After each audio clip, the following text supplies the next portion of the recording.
Newsom and Bass out there claiming California is under control. But let's test that theory with receipts. A high-profile break-in in Oakland. We're learning the Mexican national soccer team was robbed yesterday. Telemundo has confirmed with the team it happened in the parking lot of their downtown hotel where they're staying. The team says the thieves broke into their truck and stole balls, flags, cones, and shirts. We did reach out to Oakland police tonight, but they're not available for comment. Mexico plays Japan in a friendly match this coming Saturday at the Oakland Coliseum. A high-profile... What a shame. International soccer team flies into Oakland, and their gear gets stolen at a downtown hotel. Crime's supposedly down, though, right? From your leaders, that's what they tell you, but visitors are leaving with police reports instead of souvenirs. That's not under control. That's chaos dressed up as press conferences. And it wasn't a one-off. This is their daily wallpaper. This is a story about Oakland, California, and the residents on 71st Ave. They can't use the sidewalk, so they have to walk in the middle of the street. Today, I talked to the residents. This is their story. If you could talk to the mayor right now, what would you tell her? Man, I would tell her I've been heading up the city council for this district. Found him on Instagram, sent him a message there. He hasn't replied. Man, I gotta, that trash hasn't been picked up in more than a year. And then they keep burning up the fence. I gotta walk through with my kids through the street, and it smells real bad. Just to go to the liquor store. I see kids and their families walking through. You have kids. Yeah, I got kids. And you guys have to walk in the street. Yep, and it's a one-way, so cars are coming through. Yep. That's crazy. If you could tell me, what would you say to the mayor, if you could talk to the mayor? Man, if I could talk to the mayor, they need to do something about this. Like, I'll start with the cameras at least, and have police just, checking them, because they easily handle this real quick, but they don't care about this block, You said what? They don't care about this block? They don't care about this block. I feel like it's just a lack of care for the city.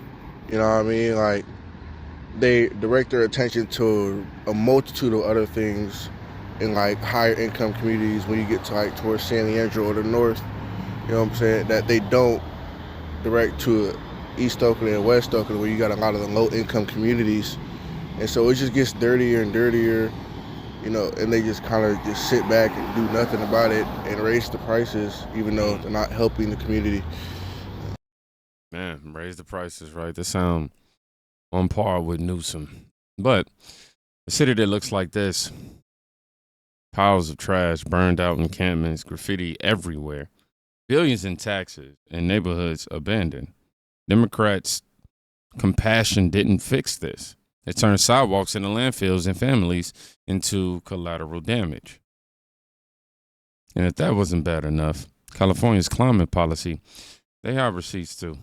The fuel load buildup that's occurred in American forests can actually go back to the Clinton era, which is there was a famous effort by the beginning of the environmental extremist movement that said, the spotted owl, we can't cut any more trees because of the spotted owl. And this was part of the weaponization of the Endangered Species Act. Right. And so by shutting down our forests, we killed our position in the timber milling position. We killed rural communities that were dependent on the timber industry. But the private sector folks, because if we would do a timber lease, they would write a check to the government, to do that lease. And on an oil and gas lease, they pay us for the opportunity, and then they pay us a royalty on top of it. Right. So these are ongoing sustainable revenue. But then when they're in the forest, in the case of the forestry, they're clearing roads, they're doing the thinning, they're doing all the things to do to manage that forest. So then if there is a fire, it doesn't burn at the super mega heat fire that we have today.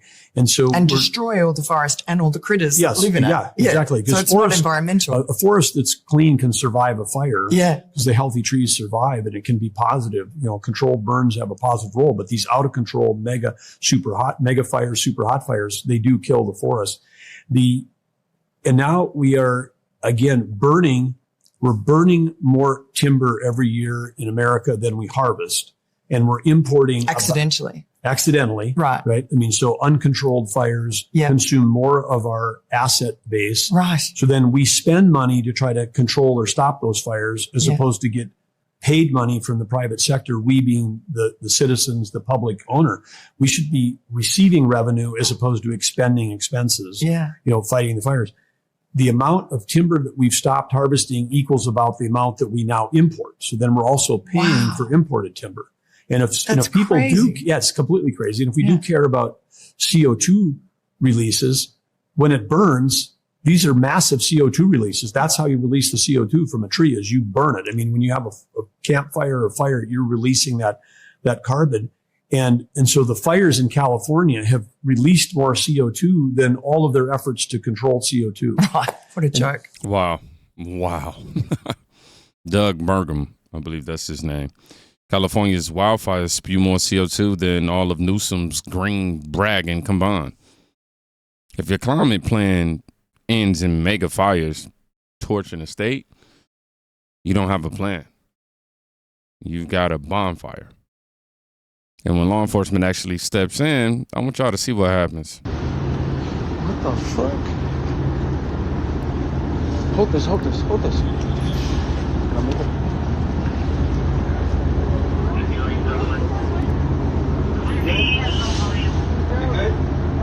we go now? We're going home.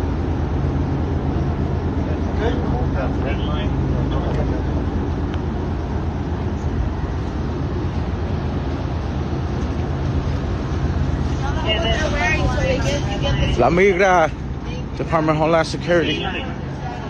Right here. We got La Migra right here on Union Station.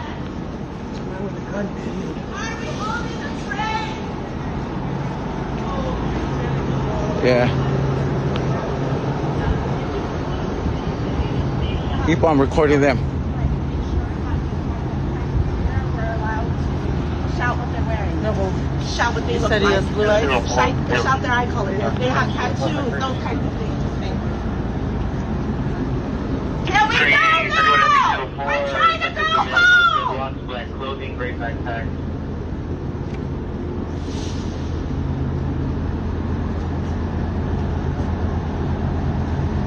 Fucking La Migra right here at fucking Union Station. Why are we holding the train? We're trying to go home.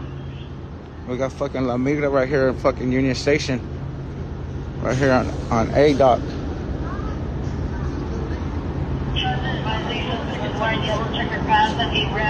trying to go home. Why are we holding the train?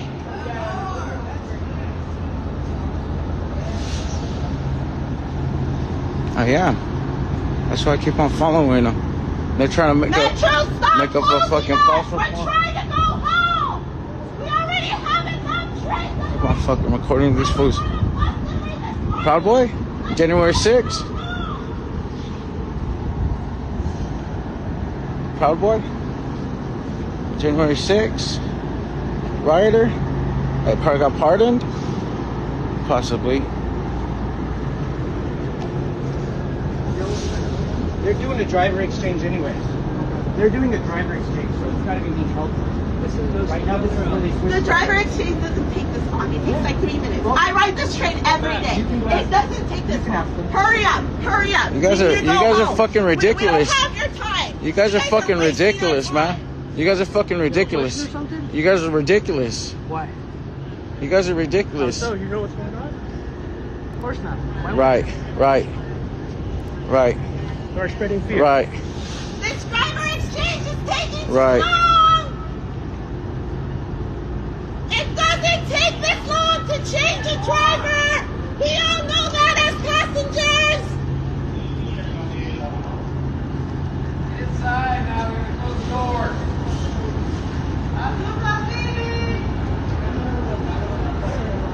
I'm fucking recording these motherfuckers. Fuck these fools. Fucking Homeland Security right here. They're fucking La Migra. It's the same shit. Right as soon as I hopped off the fucking train, they ran and fucking tried to try to get somebody. But this motherfucker's trying to say, oh, it's a guy in the fucking train with a gun. There was no fucking guy in the fucking train with a gun. I had fucking picked up this fucking train in Little Tokyo.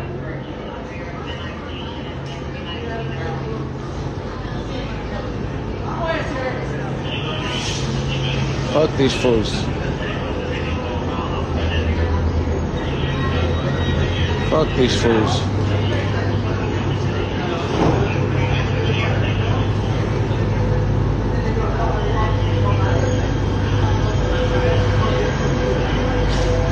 They're fucking clueless. They're fucking clueless. These fuckers are fucking clueless. Fucking clueless motherfuckers.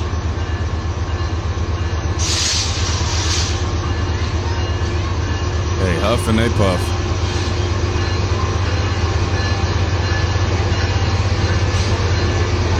So here you have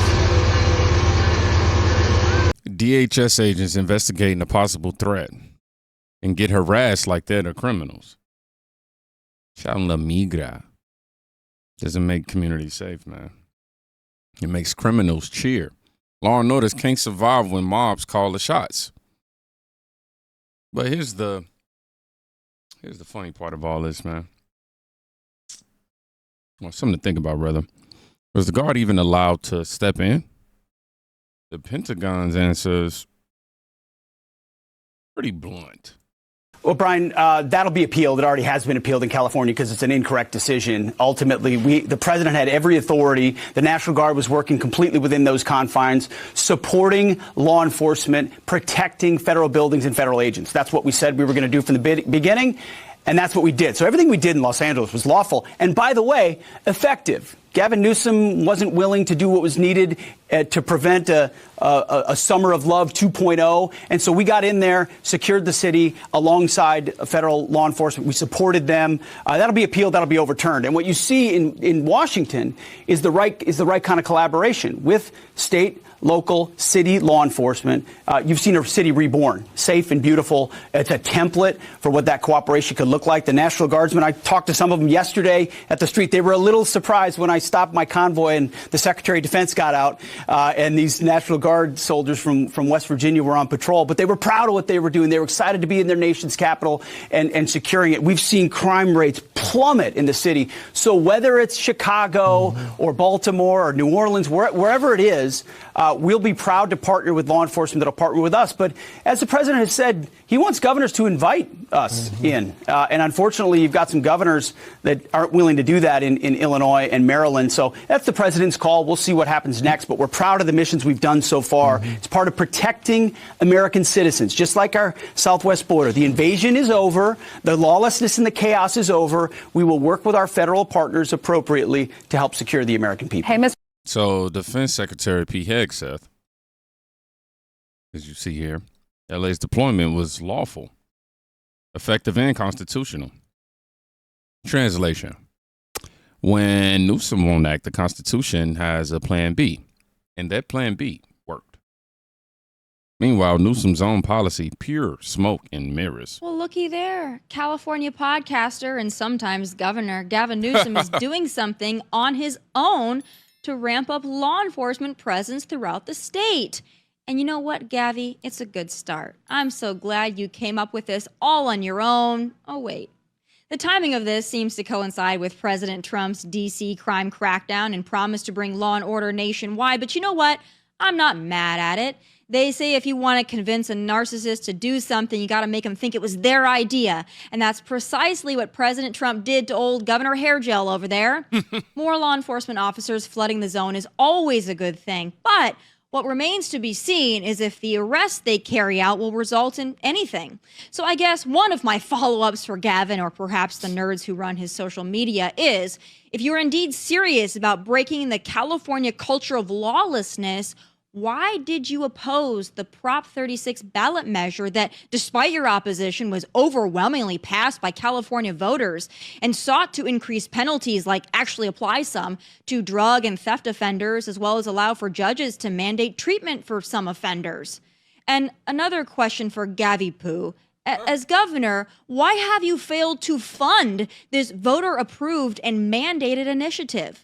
You know, it passed with over 68% of the vote in your very blue state, and yet you refuse to fully fund it, saying basically it's too expensive, and you already ran up a budget deficit due in large part to your funding of illegal alien health care. So yeah, forgive me for not buying your Trump copycat suppression team BS, because it's all smoke and mirrors, just like you, Gavin. Those are my final thoughts. Tune in tomorrow live at 1 p.m. Eastern. Catch full episodes on Fox Nation and Outkick. Please like and subscribe to the YouTube channel at Tommy Lahren is Fearless. From Nashville, God bless and take care. Newsom floods the zone with cops for cameras, but refuses to fund Prop 36, the voter-approved law that actually punishes repeat offenders. That's not law and order, man. That's straight theater. You get the crime, he gets the credit. And when businesses burn, Sacramento's response is, oh, if you didn't think Gavin Newsom could get worse, look what he let his state park burn down. The Real Inn. It's been there for 36 years on PCH. Iconic restaurant experience, local part of the community. Lets it burn to the ground because all around it, his state park have 65 plus years of dead brush and fuel just sitting there, even though he takes billions of dollars to deal with wildfires, but doesn't maintain the state parks connecting two towns. So he lets it burn down, and then when the business wants to come back, his state park, Gavin Newsom State Park, they say, oh no, you can't renew your lease. But if you like, hold on. You could reimagine your 36-year-old business. You could maybe put a food truck, but just so you know, it has to be has to be a competitive bidding process. So even though you had your restaurant for 36 years, if you would like, maybe you can put in a bid to have a food truck, but only, even if you get the bid, you can only have the food truck for up to 3 years. And the best part is there's no room on the lot now because LADWP, the place where the lady takes $750,000 a year and gives out no bid $1 million+ contracts to her, whoever, that lady, her company, who had no water in either of the reservoirs in the Pacific Palisades and knew about that for over a year. That lady, she took up the parking lot to make a little pop-up to put some wires and some tools there so you can't have your business come back. That's Gavin Newsom right here, summed up. man, Malibu's Real Inn, 36 years strong, burned down, wants to rebuild. The state says maybe a food truck for 3 years. And that's only if you win the bid. It's not recovery. It's legalized cruelty against the very people that failed to protect. They failed to protect.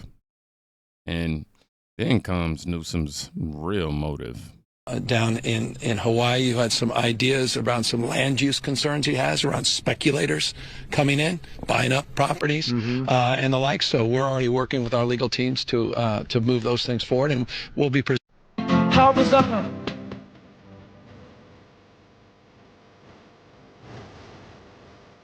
Yeah.